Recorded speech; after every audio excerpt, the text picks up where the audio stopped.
Hey guys, welcome back to today's video. Today is Saturday, April 19th, 2025, and today we are going to be taking a look at a way too early snapshot of the 2028 Democratic presidential primary, a set of primaries set to take place in early 2028 throughout the remainder of that year, leading into the general election, a very highly anticipated Democratic primary coming off the 2024 presidential election, in which we might see who the next leader would be for the National Democratic Party and who would lead Democrats into potential victory in November of 2028.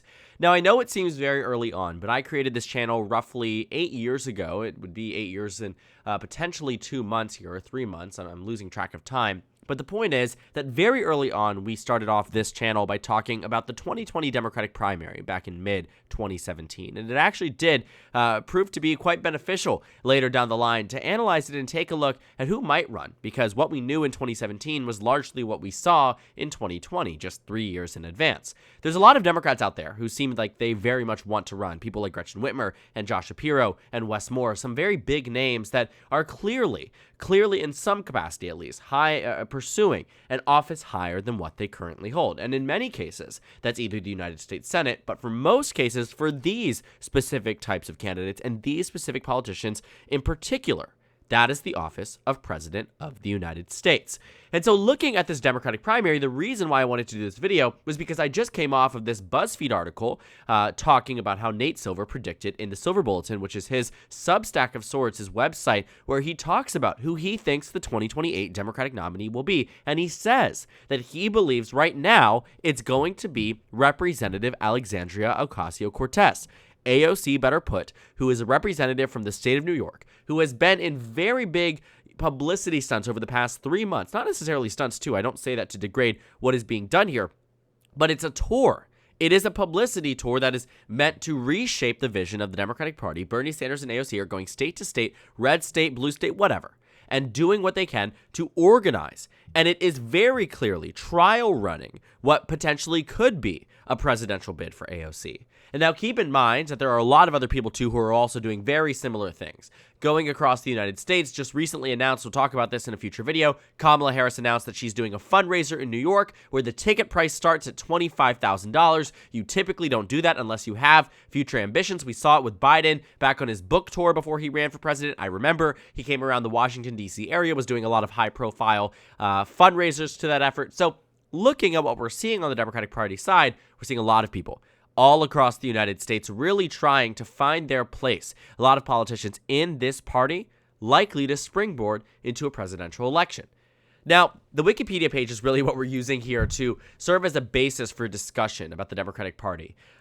We will talk about it a little bit more in depth as we analyze some of these candidates in particular, but you see people like Tim Walz, Democratic governor from Minnesota, vice presidential nominee in 2024, also going on a listening tour all across the United States. And there are a lot of Democrats who are really making themselves known by boosting their media presence. I think when I take a look at what we see with all of these potential Democratic figures is that many of them have already decided that they were going to run in years past. We have candidates like Cory Booker and Pete Buttigieg who announced their bids back in 2020 who are very much up, in the running again in 2028. They're younger than most of the candidates and most of the nominees we've seen in recent past. They've built out further legacies than what they had in 2020. Cory Booker, especially with this world's longest filibuster we've seen on the Senate floor for Cory Booker, that was 25 hours, did a huge number for his publicity across the party. Pete Buttigieg served in a cabinet position, no longer can be labeled as inexperienced, especially given, the broader context of what this next election might look like. So looking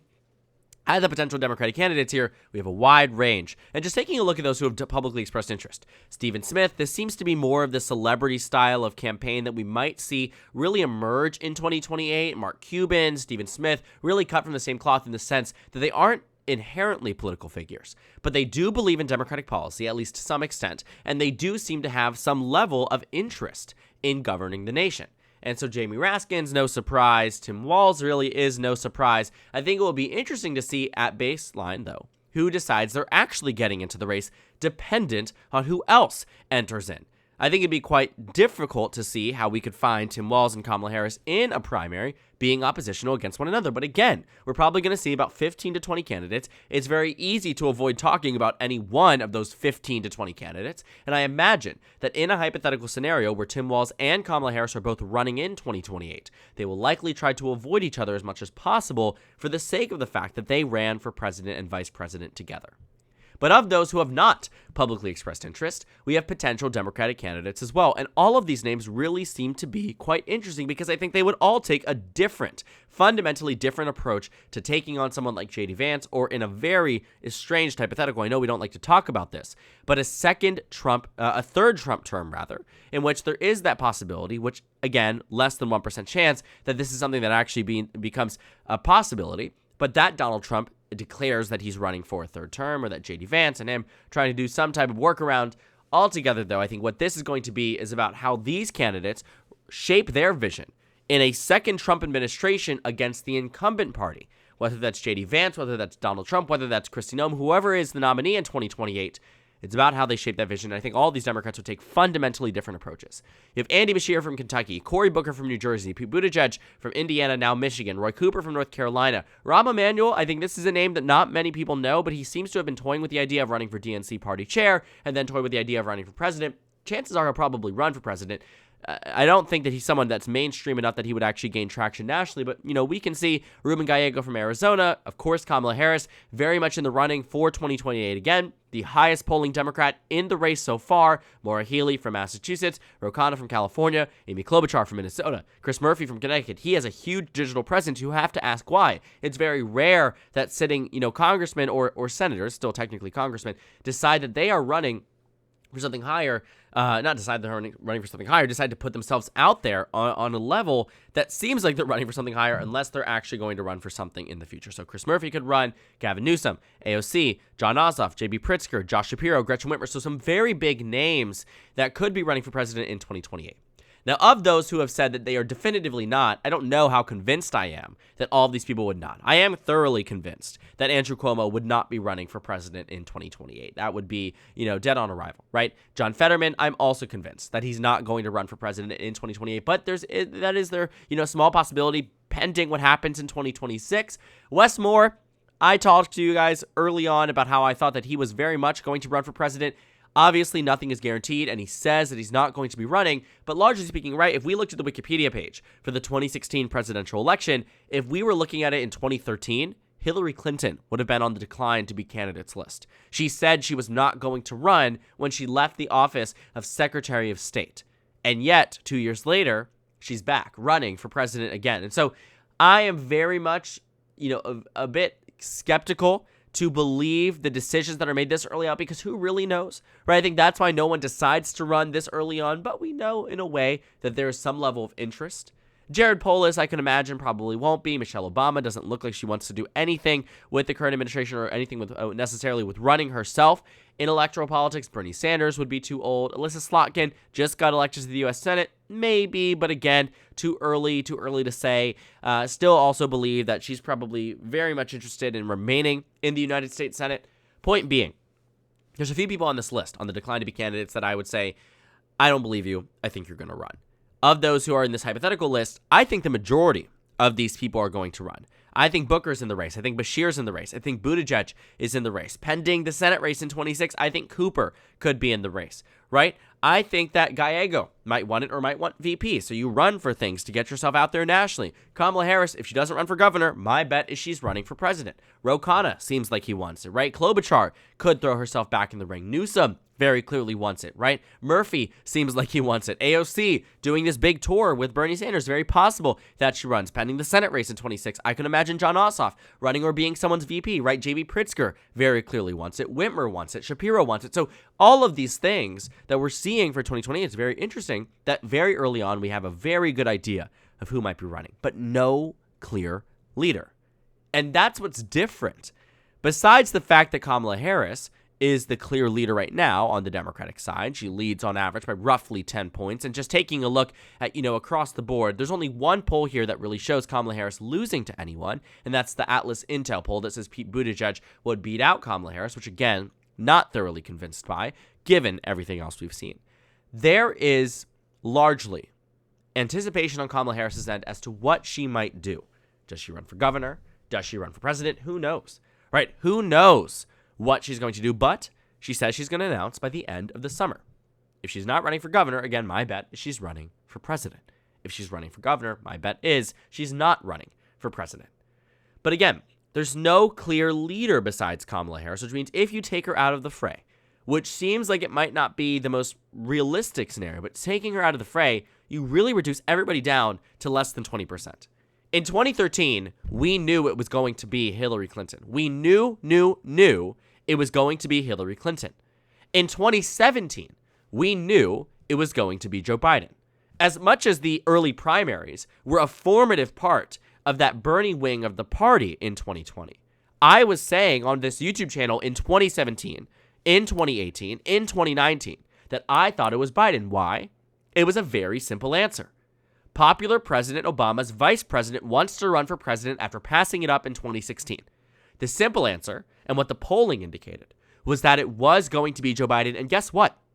In fact, it was. This time around is different. Even in 2005, going into 2008, that election against John McCain, or what everyone thought was going to be Mitt Romney, because John McCain was the underdog, Hillary Clinton was destined to be the nominee then.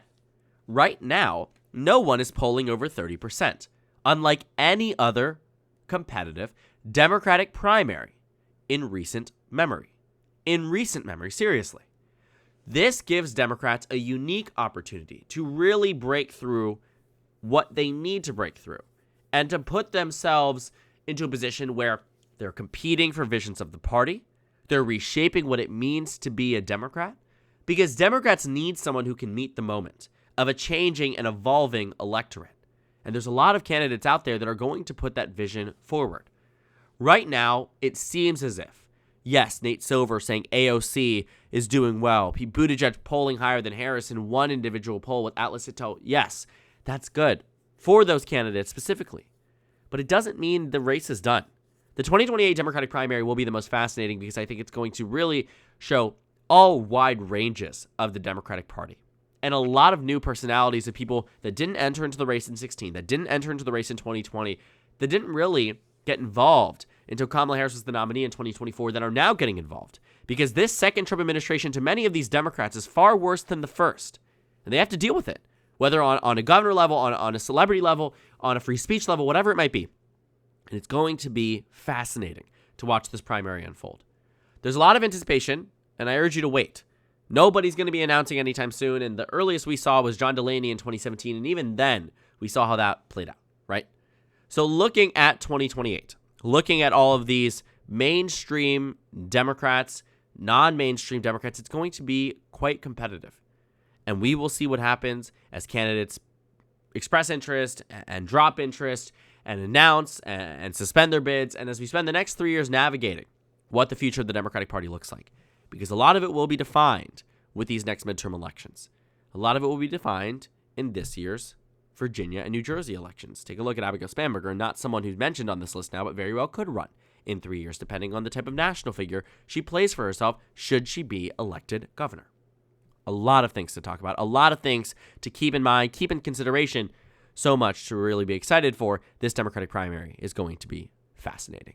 So thank you guys so much for watching this video. Make sure to comment down suggestions below. Subscribe on the left if you haven't already, and check out the Instagram and Twitter. At the bottom left of the screen, there's also a Discord server for you to go ahead and join. On the screen, there's a video you can watch, and then a playlist for my 2026 election analysis videos. Again, thank you guys so much for watching, and I will see you all later today.